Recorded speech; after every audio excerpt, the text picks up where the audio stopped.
Putting on there. I knew he was gonna do it. Just let me get in there.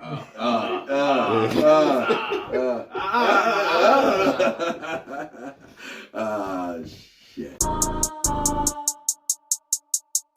What's up? I'm T. Russ from Melanated Geekdom, and this is my Hogwarts Legacy review. I did it again. God damn it. It's all right. So, T. Russ, you were super duper excited about this game. What you thinking about it? So far, I think it's a straight up runner for Game of the Year. I really do. I think that, without a doubt, it's definitely going to be one of the strongest competitors this year for Game of the Year, even though we're already in February. I honestly really think that. I'm putting a lot of time into this game. I just hit 24 hours total. So, how many are you on? Only 3 hours in. So you haven't even got your broom, nothing. So you got your own wand yet, bro? No, I just got my wand. Okay. Just got your wand. It took you 3 hours to get your wand? I just ran around the castle the whole Did you time. at least get a puzzle done or two? 2 of them? I got I ran into the chick that... This is a watch, by the way, before he continues. Let me go ahead and let you guys know that this will be a spoiler-free episode for you guys. This is going to be mostly about the gameplay and how our experience is going. And dang, you're 3 hours into it. You're saying I got nothing. You got nothing. You got nothing. But let me ask you a question. How do you feel about the game? Did you squeak a little bit when you got your Hogwarts letter? Because I did. Yes, I ain't gonna lie. I squeaked like a 14-year-old white girl getting a letter from her crush. Immediately. I had to stop it. I paused it. I took a picture of it. Will I do multiple playthroughs? Probably yes. Absolutely. But it's just that first letter.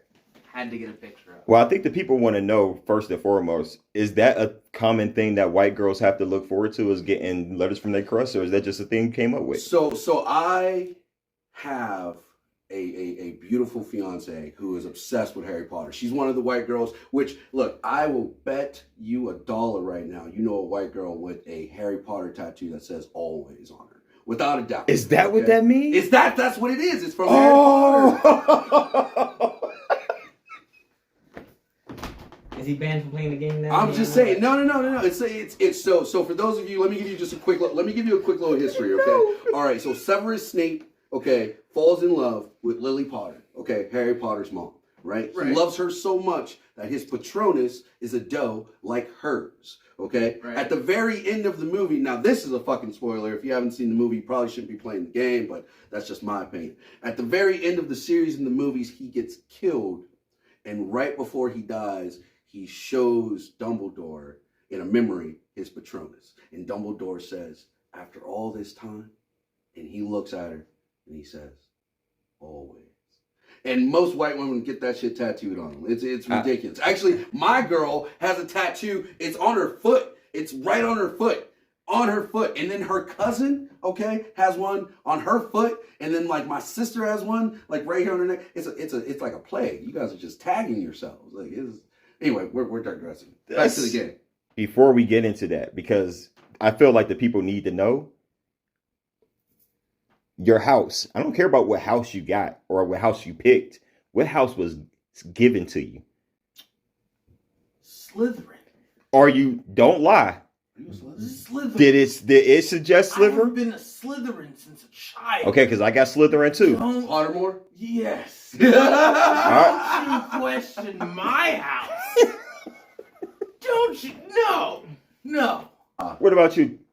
So, contrary to the dark robe, the dark mark, and Avada Kedavra tattooed on my arm, I am actually a Gryffindor through and through.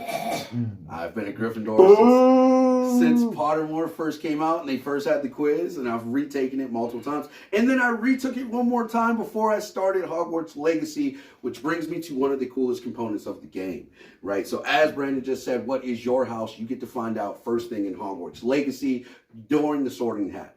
And a lot of people who are not sure if they're going to get a chance to be the house they want or so on and so forth, I have to tell you, and he will also confirm, you have 3 different ways to pick a house. You can set up your Pottermore account, link it through WB, which is super awesome. You get your specific wand. You know, you also can find out what your Patronus is, so on and so forth.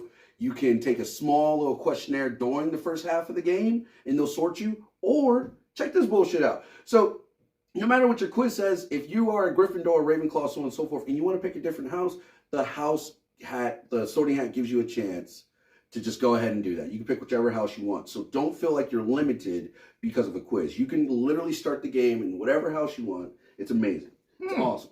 I didn't know about that. You didn't know you could just pick your house at the end? No, I didn't know that. Yeah, if you didn't want to be a Slytherin, you could have been a Hufflepuff or a There's no Ravenclaw. way. He's only like 5 minutes in the game. Yeah, he's compared to me. Yes, he's No only way. 5 minutes. I in the could game. choose. We're any all house. 5 minutes in the game compared to you. So I've spent a lot of time in the game doing a lot of side quests, which I don't know if you guys have dabbled into that. It is definitely one of the coolest components of the game so Bits and far. pieces. So side quest gives you the ability to unlock different spells, appearances, clothing, wand handles, and many other collectibles and unlockables. And the greatest thing about the side quest, if you didn't know, is you don't necessarily have to drudge through the story to get them. Oh, okay. Yeah. Hogwarts does a really awesome job. Just for those of you guys who are just starting or not wondering about it, much like yourself, you can go anywhere you want in the game, man.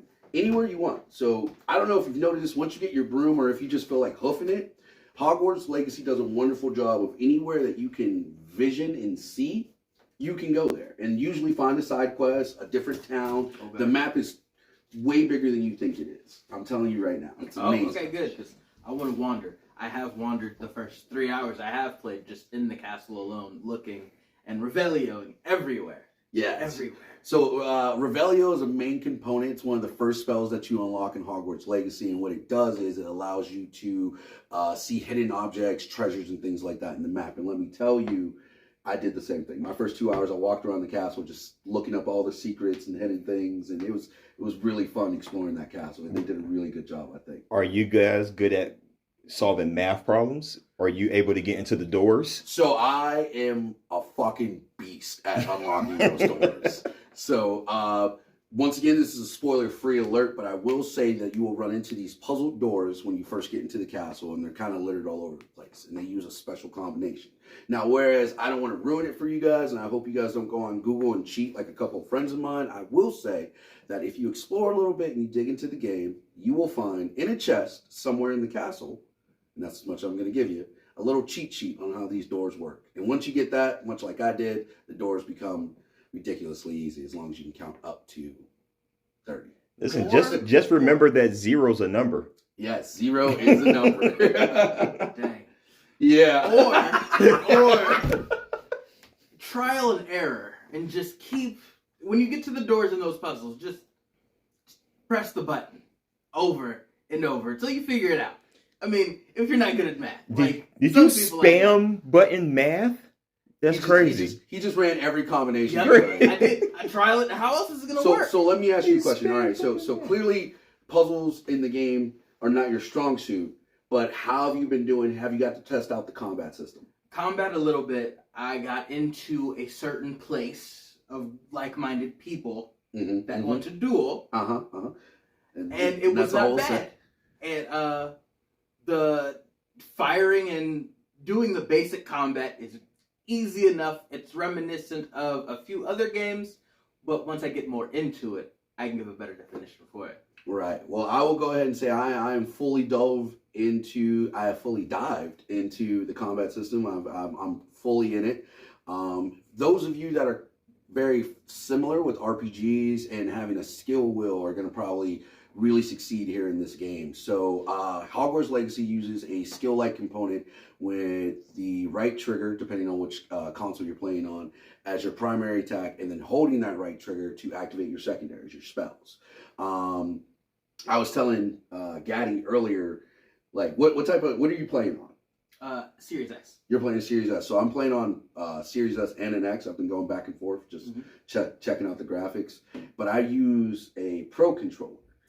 Lucky. Yeah, so one things I definitely want to hit on for anyone that's wondering how the game feels when you're playing, everything runs really smooth when it comes to exploration and adventuring, things like that. The combat system, though, can feel a little wonky. You know, if you're not used to RPGs or JRPGs, role-playing games of any sort, you know, and you're not used to kind of having those fast fingers to move around on your skill wheel, I can feel, you know, it's gonna stop you up sometimes for sure.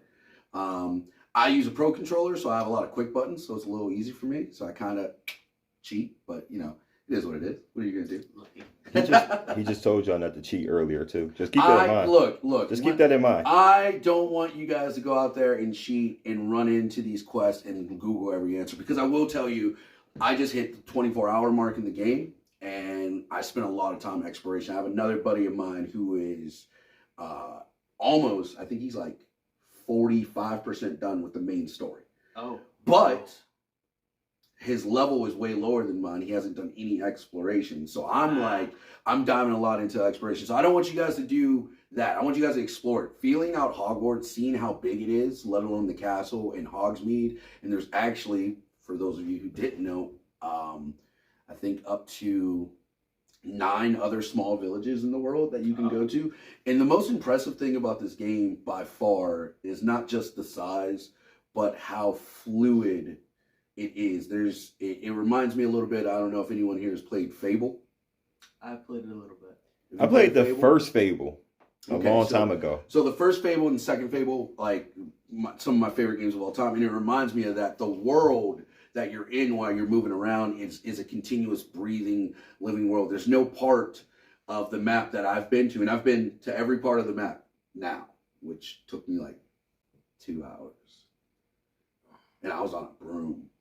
I know what I'm doing. Yeah. Anyway, but there was no part of the map that I went to that I was just like, well, this is kind of dull. You know, every part had some type of magical plant or creature or people or interaction in the world that made you feel and believe that you're in a total magical world. It makes you feel like you're not just going to a magical school, but you're completely diverse and sucked into this whole magical world. It's actually really it has that Arkham City, Arkham Asylum feel. Yeah. If anyone is familiar with the Arkham system, you guys are going to be real happy for 2 reasons. One, Easter eggs everywhere. Easter eggs everywhere. Well, actually, I guess 3 reasons. Easter eggs everywhere, a lot of things you can find, but also that whole living crime system that you had when you were in Arkham City. You know, you guys feel like, oh shit, I am the Batman. You know, because you see it everywhere. It's the same way in Legacy. You know, you really run into a lot of different components where you actually feel like, holy shit, like I'm not just some random kid. I'm not whatever. I'm actually a fucking wizard. And it's dope. It's cool as shit. And another big reason, if you guys are Arkham City fans, which you've probably learned by now, is the combat system. Coming back to it again, uses a counter technique just like Arkham Asylum. So if you guys love that combat system, you might be able to get your hands on this, even if you're not big into RPGs and using spells and things like that and such. It's good, man. It's awesome. I love this game. That was a good like example for people that love Arkham. I personally think it's boring, but I get it. Like it was made with love. Yes, the game was made with spirit. The game had spirit. The game got love. Yeah, and the game is pretty big because even if you go into the building, the school of Hogwarts, it takes like 3 hours to walk around that thing. Absolutely. So, and one of the biggest things that I do want to say about the game, you know, I mean, the gameplay, I would give it a solid 9 out of 10. There are some parts of the game that, depending on what system you're playing on, they can tend to lag a little bit and sometimes not loading the texture around. So there's definitely going to be some people that are going to hate on that. And me, myself, I knock that because that's why I'm here. You know, I want to see this world, not it all glitchy. But the glitches that do happen are few and far between. It doesn't happen very often. And have you run into any in your 3 hours yet? No, not yet. I did. It was pixelated faces on Professor Fig. Every time I talk to him and go into his office, his face has pixelated little black squares that are just all up and down it. And it's super annoying. I haven't played this since I got the update, so hopefully they fix that. Is it Assassin's Creed bad? No. Okay, so that don't matter. No, sir. Where it goes, I'm a diehard Assassin's Creed fan, but we all know they have some issues. Yeah, they were rough. They've got the last few were rough. I said they don't fix the patches and then just remake a new game on the same platform. The platform, and then it's the same thing that's wrong in each game. And speaking of platforms, by the way, thank you for reminding me. this brings me to something that's super interesting and something that needs to be said about this game. So I don't know if you guys have been fucking living underneath a rock for the past few days here, but this game has got a huge amount of controversy surrounding it. Have you heard? Have you not heard? Okay, Patrick Starr living underneath a fucking rock. You heard? Oh, you've heard? Okay, you were being facetious. Yes. The word that Tone doesn't know what it means. Yeah. Okay. All right. Sorry, Tone. My bad. Yeah, the woke mob seems to really hate this game. Yeah. So the woke mob is trying to currently boycott the game, and Twitch followers or people who stream Twitch and make a living off things like that are actually being banned and canceled and kicking out fans. Actually, the whole internet world community is losing its fucking mind over this game. I haven't seen so many fucking woke white people stressed out since they banned Manhunt in California like 18 years ago. This shit is wild, bro. Wow. I ain't seen this many people stressed out since they shut down Sears. I can't believe it. That's stress. That's stress. Yeah. Poor people. It's funny. It's everybody that is melanin deficient is mad about it, while everyone else that is. You mean the ones that are straight from the mountains of Caucasus? Yes. Yes. Everybody else, we're just having a gang war. It's Bloods and Crips. I'm still holding this wand. Yes. I can't let it go. With that being said, though, I think something needs to be said about the game with my serious face on, so you guys at home and the viewers can understand. That's his serious face. So, this game and the publishers that are behind this game actually purchased the rights way before J.K. Rowling said any of her, let's just say, hate speech in her own shape, way, or form. The fact that a lot of people are out here trying to boycott the game because she gets royalty is no different than, in my opinion, wanting to boycott Michael Jackson's family because they get paid royalties every time someone hears Billie Jean. It's technically something that can't be taken away, and us here at Melanated Geekdom does not support J.K. Rowling and her hate speech, but at the same time, I do support this game and the people that spent many hours away from their loved ones and with their loved ones, pouring their heart and soul into it. Going back to that, though, that shit was wild. I can't believe that bitch said that shit. Yeah, I couldn't believe it. I was like, J.K., what? And shout out all the Twitch streamers and gamers that are playing the game and using that time to help those communities that have been harmed by J.K. herself and raising all that money. Right. And also, fun Easter egg for you guys that I will spoil just in case you live underneath a rock like my friend Project Star here. The game developers decided to take a special little jab at J.K. Rowling for her hate crime. So this game, in Hogwarts Legacy, depicts and makes one of the main sub-characters class a transsexual.